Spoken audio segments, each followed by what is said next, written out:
Baik, Assalamualaikum warahmatullahi wabarakatuh. Pada kesempatan kali ini, kami dari kelompok 9 akan mempresentasikan materi terkait dengan peran pemerintah dalam kerangka ekonomi Islam.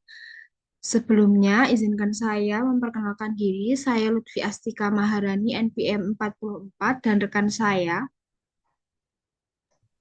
Saya Ervinda Kusuma Dewi, NPM 190017.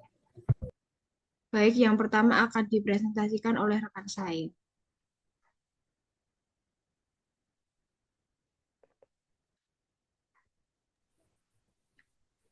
Yang pertama yaitu peran dan fungsi pemerintah. Nah, untuk fungsi yang diamanahkan secara syariat itu secara permanen itu meliputi yang pertama ada pertahanan, kemudian hukum dan ban, yang ketiga ada keadilan dan pemenuhan kebutuhan, kemudian amar ma'ruf munkar, administrasi sosial, dan yang ada pemenuhan kewajiban sosial. Next.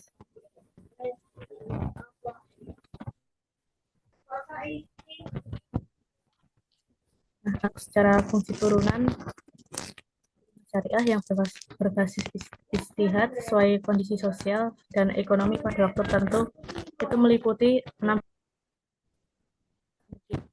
penyediaan sarana kepentingan umum, kemudian ada pengumpulan modal dan pembangunan ekonomi. Yang berikutnya yaitu penyediaan subsidi pada kegiatan swasta tertentu. Yang terakhir ada pembelanjaan yang diperlukan untuk stabilitas kebijakan. Next. Yang fungsi yang ketiga itu yang fungsi yang diamankan secara konstekstual berdasarkan proses musyawarah atau yang meliputi semua kegiatan yang dipercayakan masyarakat pada sebuah proses syura yang terbuka dan berbeda-beda setiap negara tergantung keadaan masing-masing. Jadi pemerintah itu tidak diurusi oleh satu golongan atau kelompok orang yang tertentu, baik adanya ikatan darah tidak. Next. Kemudian ada tugas yang pertama itu mengawasi faktor utama penggerak perekonomian ya, atau fungsi misbah.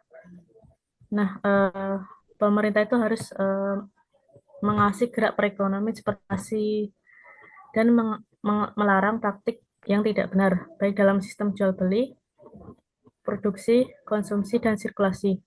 Nah, pengontrolan ini harus dilakukan oleh tim independen atau ahli al-hisbah. Nah, tim ini mengawasi brand pabrik dan juga induk usaha lainnya agar tidak mengambil keuntungan yang tidak terpuji dari masyarakat yang dengan memanfaatkan keluguan dan kebodohan mereka demi memuaskan keuntungan pribadi. Kemudian yang kedua itu menghentikan muamalah yang diharamkan. Nah, fungsi ini itu berbagai bentuk muamalah diharamkan karena berlawan dengan asas-asas Islam yang moral dan juga terjaganya kemaslahatan umum seperti riba, perdagangan, dan juga monopoli. Kemudian fungsi ketiga itu mematok harga yang tidak harga yang jika dibutuhkan. Nah, ada dua jenis pematokan. Pertama, pematokan yang haram dan juga pematok. Nah, maksudnya itu pematokan yang haram itu seperti memberikan standar harga yang tidak wajar seperti terlalu mahal atau terlalu murah ketimbang. Kemudian pematokan yang halal itu seperti yang, eh, seperti harga listrik. Next.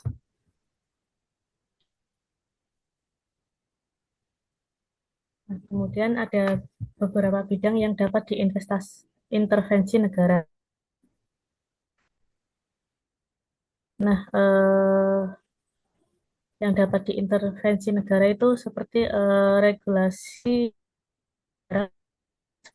secara syar'i seperti minuman keras, alat-alat berbahaya, dan transaksi yang diharamkan. Kemudian regulasi yang melarang semua bentuk dan jenis manipulasi dalam semua aktivitas ekonomi. Nah, manipulasi masuk dalam sistem perdagangan dengan cara menyembunyikan kecacatan barang dan juga penipuan harga. Kemudian regulasi yang ketiga itu melarang peredaran makanan, minuman, atau bahan lainnya yang membahayakan kesehatan umum. Kemudian regulasi yang berikutnya itu yang melarang permainan terhadap kepentingan dan harta manusia secara umum, kebun-kebun yang di sarana pelayanan umum dan berbagai fasilitas lainnya. Kemudian regulasi yang berikutnya itu melarang pekerjaan sektor-sektor yang diharapkan seperti praktik prostitusi, zina, kemudian perjudian dan pembuatan berhala serta minuman keras.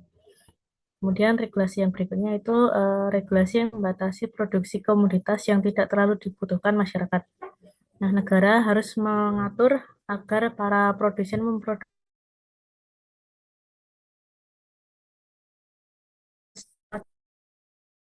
Nah, yang berikutnya itu bidang yang tidak diintervensi negara. Yang pertama itu regulasi yang menghalalkan apa yang telah diharamkan oleh Allah Subhanahu wa taala atau Rasulnya seperti memberikan toleransi operasi bank yang melakukan kegiatan ribanya secara berlebihan. Kemudian pembangunan pabrik minuman keras, pembuatan patung untuk disembah, sarana prostitusi, kemudian pelarangan praktik waris syariat Islam, dan penyediaan jasa asuransi yang dilarang, dan sebagainya. Kemudian regulasi kedua yang diharamkan apa yang telah dihalalkan oleh Allah Subhanahu wa taala ya, seperti melarang manusia untuk mencari barang-barang yang baik yang dihalalkan bagi mereka. Kemudian bidang yang ambil kebijakan yang membahayakan kepentingan umum hanya demi untuk kepentingan beberapa orang saja. Next.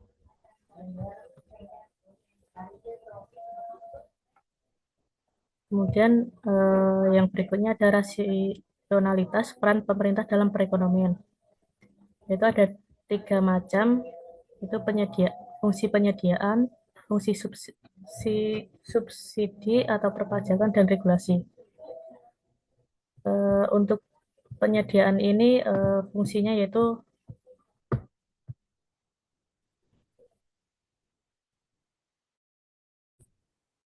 pemerintah itu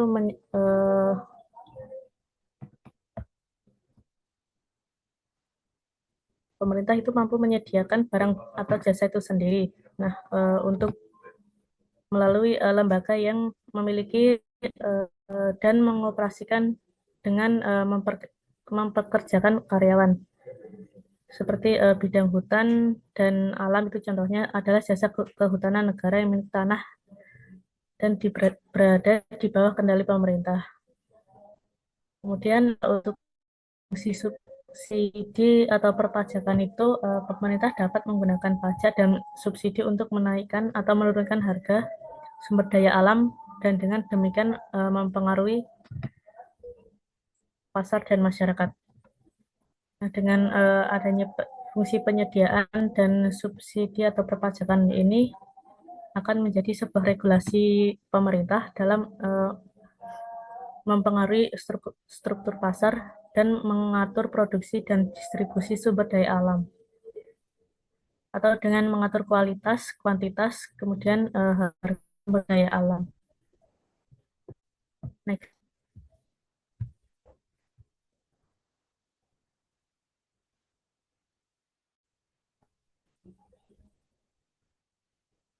Nah, kemudian ada ruang lingkup peran pemerintah dalam peran ekonomi Islam yang dijelaskan secara eksplisit dan implisit dalam Al-Quran dan juga Sunnah.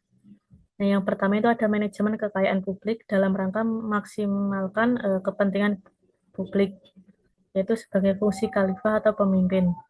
Nah, kemudian yang kedua ada pemenuhan segala persyaratan untuk membangun yang dapat melindungi masyarakat dan kepentingan budaya, ekonomi, religius, juga politik.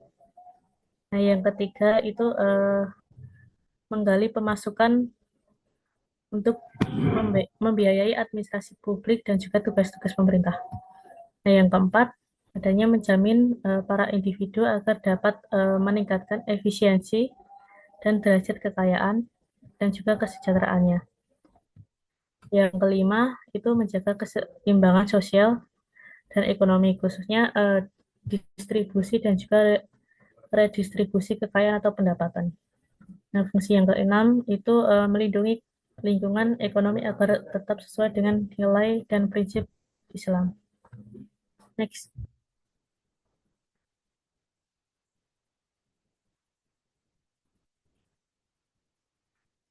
Kemudian yang berikutnya yaitu peran pemerintah dalam kerangka ekonomi Islam menurut ahli ulama. Yang pertama itu untuk menjaga keadilan dan menghilangkan ketidakadilan. Kemudian melindungi keamanan kehidupan seperti individu, seperti serta hukum dan juga ketertiban. Kemudian yang ketiga itu untuk membuktikan bahwa etika bisnis itu telah diterapkan. Nah, yang keempat itu menerapkan mekanisme pasar dalam praktik yang sesuai untuk kepentingan semua individu. Kemudian menjaga jaminan sosial, kemudian mengatur kehidupan ekonomi, dan meletakkan beberapa aturan dalam pengertian itu. Dan yang ketujuh ada menggerakkan dan mengelola barang publik. Yang kedelapan itu melaksanakan pelayanan publik. Dan yang terakhir memaksa orang melakukan sesuatu pekerjaan bila perlu. Nah, di sini dalam artian dalam keadaan mendesak seperti perang yang parah. Nah, fungsi ini yaitu fungsi hisbah dan lembaga penilaian. Next. Baik, yang selanjutnya ada tujuan dan peran. Tujuan dan prinsip dasar yang berkaitan dengan fungsi ekonomi. Menurut Monzerhaf mengemukakan beberapa tujuan perekonomian dalam Islam, yaitu pencapaian kemampuan ekonomi yang diperlukan untuk memperkuat negara sedemikian rupa sehingga memungkinkan menjadi pelindung agama, pelindung masyarakat, dan nilai-nilainya, serta wahana penyebaran dakwah Islam di dunia di bidang pembangunan ekonomi, iptek, dan kekuatan militer. Yang kedua ada bekerja untuk menjamin kepuasan ekonomi masyarakat pada umumnya dan meningkatkan kesejahteraan materi secara umum sambil menjamin kebutuhan dasar setiap individu. Yang ketiga ada memaksimalkan manfaat properti publik, perluasannya dan penggunaannya untuk kepentingan semua orang. Yang keempat ada mendapatkan sumber daya keuangan yang diperlukan untuk menjalankan pemerintahan dan membelanjakannya sesuai dengan syariah. Yang kelima ada melindungi kerangka moral dan hukum serta mendorong lingkungan kerja yang kondusif menuju kesuksesan di akhirat. Ini termasuk menghabiskan apa yang baik, menahbiskan apa yang baik dan mencegah apa yang salah. Dan yang keenam ada menjaga keadilan ekonomi dengan menjaga keseimbangan sosial dan ekonomi, mencapai lapangan kerja yang layak bagi seluruh anggota masyarakat dan melestarikan kekayaan dan pendapatan rakyat. Selanjutnya tujuan dan prinsip dasar yang berkaitan dengan fungsi ekonomi, ada beberapa prinsip dasar yang harus dilaksanakan oleh pemerintahan dalam mengatur operasinya. Prinsip terpenting yaitu ada yang pertama ada komitmen terhadap ketentuan syariah. Syariah menguraikan kerangka kerja tindakan yang menentukan apa yang diperbolehkan dan tidak diperbolehkan. Yang kedua ada komitmen terhadap urutan prioritas yang diberikan secara umum oleh syariat. Kebanyakan cendekiawan muslim menerima urutan prioritas yang diberikan oleh Imam Ghazali dan Imam Satibi. Keduanya berpendapat bahwa semua hal kehidupan dapat dibagi dalam tiga kategori, yaitu daruriyah, hajiah, dan tahsiniyah. Yang ketiga ada keterkaitan yang kuat antara fungsi atau tujuan pemerintahan Islam dan ketersediaan sumber daya, yang berarti hubungan yang kuat antara pendapatan dan pengeluaran publik.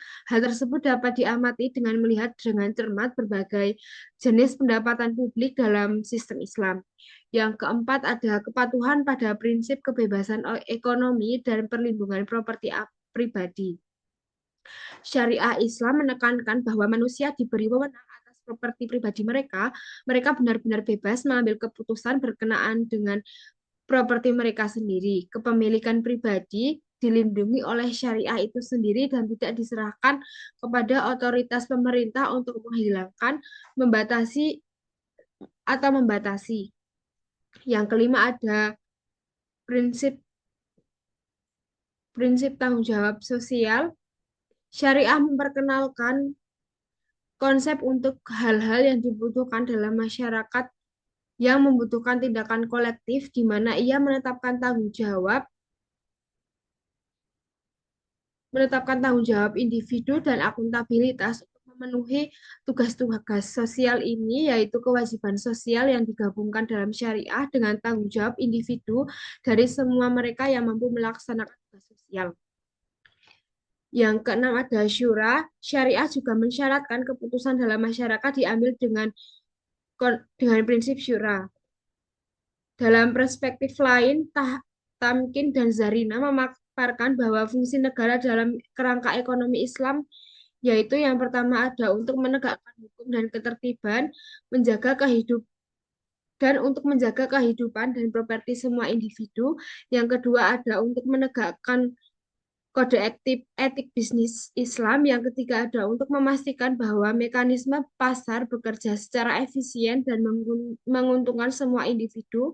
Yang keempat ada memberantas kemiskinan dan menciptakan lapangan kerja penuh dan tingkat pertumbuhan yang optimal. Yang kelima ada untuk mempromosikan dan menjaga stabilitas nilai uang. Yang keenam ada menjamin keadilan sosial ekonomi dan mendorong pemerataan pendapatan dan kekayaan. Yang ketujuh ada menyediakan modal overhead fisik dan sosial. Dan yang terakhir ada untuk mengharmonisasikan hubungan internasional dan menjaga pertahanan nasional. Yang selanjutnya ada lanskap ekonomi dan keuangan syariah di Indonesia.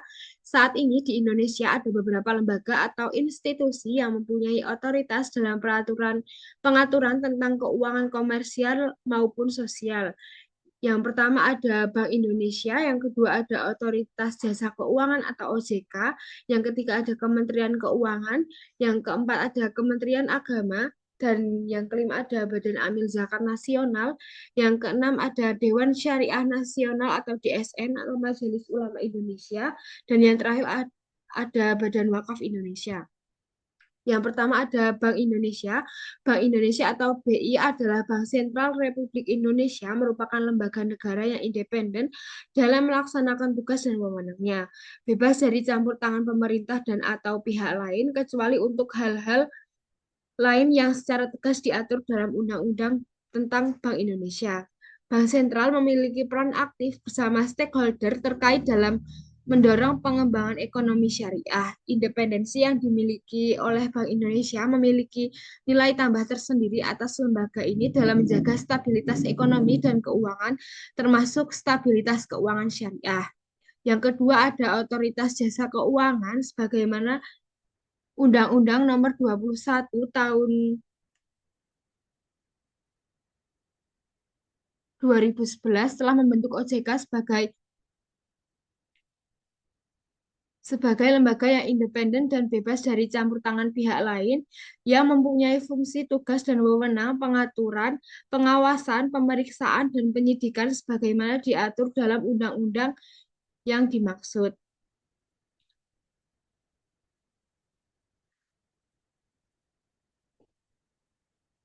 Pengawasan yang dilakukan BI sebelum pindah ke OJK terhadap Bank Syariah dan UUS meliputi pengawasan tidak langsung atas dasar laporan bank dan pengawasan langsung. Pengawasan dilaksanakan dengan cara yang pertama ada menentukan kriteria tingkat kesehatan dan ketentuan yang wajib dipenuhi oleh Bank Syariah dan UUS. Yang kedua ada memeriksa dan mengambil data atau dokumen dari setiap tempat yang terkait dengan bank. Yang ketiga ada memeriksa dan mengambil data atau dokumen dan keterangan dari setiap pihak yang menurut. Yang keempat ada penilaian Bank Indonesia memiliki pengaruh terhadap bank. Yang kelima ada memerintahkan bank melakukan pemblokiran rekening tertentu, baik rekening simpanan maupun rekening pembiayaan. Yang keenam ada menugasi kantor akuntan publik dan atau pihak lainnya untuk melaksanakan pemeriksaan atas nama Bank Indonesia. Dan yang terakhir melakukan tindakan dalam rangka tindak lanjut pengawasan. Yang selanjutnya ada Badan Amil Zakat Nasional atau Basnas. Badan Amil Zakat Nasional merupakan badan resmi dan satu-satunya yang dibentuk oleh pemerintah berdasarkan Keputusan Presiden RI nomor 8 tahun 2001 yang memiliki tugas dan fungsi menghimpun dan menyalurkan zakat, infak, dan sedekah atau ZIS pada tingkat nasional. Visi Basnas antara lain mengkoordinasikan Basnas Provinsi, Basnas Kabupaten atau Kota, dan LAS dalam mencapai target-target nasional, mengoptimalkan secara terukur pengumpulan zakat nasional, mengoptimalkan pendistribusian dan pendayagunaan zakat untuk pengentasan kemiskinan, peningkatan kesejahteraan masyarakat, dan pemoderasian kesenjangan sosial. Selanjutnya ada menerapkan sistem manajemen keuangan yang transparan dan akuntabel berbasis teknologi informasi dan komunikasi terkini. Yang selanjutnya ada Dewan Syariah Nasional atau DSN. Dewan Syariah Nasional adalah salah satu dewan yang dibentuk oleh Majelis Ulama Indonesia atau MUI pada tahun 1998 yang kemudian dikukuhkan oleh SK Dewan Pimpinan MUI nomor ke-754 MUI 1999 tertanggal 10 Februari 1999. Dewan Syariah Nasional adalah dewan yang dibentuk oleh MUI untuk menangani masalah-masalah yang berhubungan dengan aktivitas lembaga keuangan syariah. Fungsi utama DSN adalah memberikan kejelasan atas kinerja lembaga keuangan syariah agar betul-betul berjalan sesuai dengan prinsip syariah. Lahirnya DSN sebagai wujud dari antisipasi atas kekhawatiran munculnya perbedaan fatwa di kalangan Dewan Pengawas Syariah. Yang selanjutnya ada Badan Wakaf Indonesia atau BWI. Badan Wakaf Indonesia didirikan sebagai perwujudan amanat yang digariskan dalam Undang-Undang Nomor 41 Tahun 2004 tentang wakaf. BWI adalah lembaga independen untuk mengembangkan perwakafan di Indonesia yang dalam melaksanakan tugasnya bersifat bebas dari pengaruh kekuasaan manapun serta bertanggung jawab kepada masyarakat. Sesuai dengan UU nomor 41 tahun 2004 pasal 49 ayat 1 disebutkan BWI mempunyai tugas dan wewenang di antaranya yang pertama ada melakukan pembinaan terhadap nazir dalam mengelola dan mengembangkan harta benda wakaf. Yang kedua ada melakukan pengelolaan dan pengembangan harta benda wakaf berskala nasional dan internasional. Yang ketiga ada memberikan persetujuan dan atau izin atas perubahan peruntukan dan status harta benda wakaf. Yang keempat ada memberhentikan dan mengganti nazir. Yang kelima ada memberikan persetujuan atas penukaran harta benda wakaf. Dan yang terakhir ada memberikan saran dan pertimbangan kepada pemerintah dalam penyusunan kebijakan di bidang perwakafan.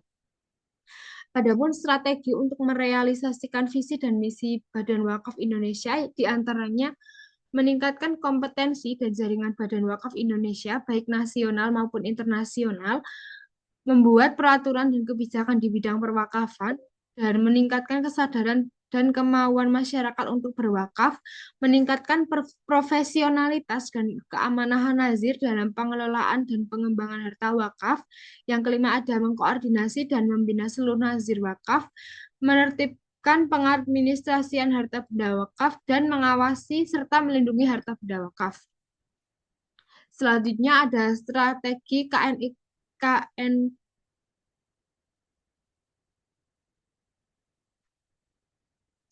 Selanjutnya ada strategi KNEKS dalam pengembangan ekonomi syariah di Indonesia. Prinsip sistem ekonomi syariah adalah menjunjung tinggi nilai keadilan dan berkelanjutan. Capaiannya adalah membawa perekonomian nasional pada pertumbuhan yang inklusif, berkelanjutan, dan kokoh menghadapi krisis. Dengan demikian, terlihat bahwa Islam tidak mengusulkan formula ajaib atau mekanisme atau strategi untuk membuat alokasi dan distribusi sumber daya efisien dan adil. Berikut di bawah ini adalah strategi utama KNEKS dalam mendukung pengembangan ekonomi syariah di Indonesia. Yang pertama ada penguatan halal value chain. Rantai nilai halal merupakan strategi utama yang meliputi beberapa sektor industri halal, contohnya industri makanan dan pertanian halal, fashion muslim, farmasi dan kosmetik, pariwisata, serta media dan rekreasi. Penguatan halal value chain memiliki beberapa program antara lain terdiri dari halal halal hub daerah, sertifikasi halal, kampanye halal, dan kerjasama internasional. Yang kedua ada penguatan keuangan syariah. Perkembangan keuangan syariah yang lebih besar dipicu oleh beberapa faktor, diantaranya kebutuhan yang mendesak di masyarakat akan sistem keuangan yang bebas dari riba, regulasi yang responsif terkait kebutuhan keuangan syariah, dan model pengembangan sistem keuangan syariah yang sudah tersedia secara global untuk replikasi. Yang ketiga ada penguatan usaha mikro, kecil, dan menengah. Usaha mikro, kecil, dan menengah atau UMKM memainkan peranan strategis dalam pembangunan ekonomi bangsa, selain dalam pertumbuhan ekonomi dan penyerapan tenaga kerja. Usaha semacam ini juga berperan dalam mendistribusikan hasil-hasil pembangunan. Yang terakhir ada penguatan ekonomi digital.